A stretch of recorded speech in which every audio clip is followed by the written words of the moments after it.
Peu après 11 heures heure locale, un homme identifié par la police comme étant Redouane Lagdim, 26 ans, a pris en otage une voiture dans la ville de Carcassonne, dans le sud-ouest de la France, tuant le chauffeur et blessant grièvement le passager. Il a ensuite ouvert le feu de la voiture sur un groupe de policiers anti-émeutes qui faisaient un jogging en habit civil, blessant l'un d'entre eux.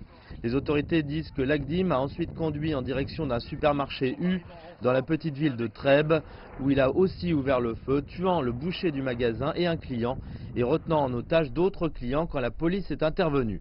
Après plusieurs heures dans cette situation, la police a investi le supermarché et l'assaillant a été abattu. Un officier de police a été grièvement blessé quand il a offert de s'échanger contre l'un des otages. Les autorités françaises en ont fait un héros et le président Macron a salué la police pour leur intervention rapide. Les forces de l'ordre, en particulier de la gendarmerie, sont intervenues de manière extrêmement rapide et coordonnée après l'attaque dont ont été victimes d'abord des CRS. Lagdim était connu comme étant un petit criminel qui avait été libéré de prison il y a 18 mois, selon les médias français. Il l'a sans doute interpellé pour la libération de prisonniers.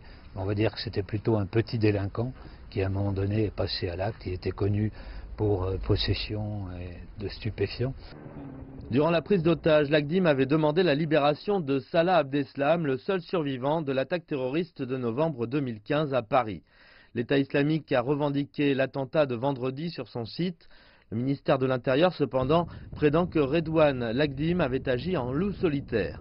Les dernières attaques en France ont été perpétrées par des personnes sans lien apparent avec l'islam radical, mais se lançant dans une entreprise criminelle en son nom de manière soudaine.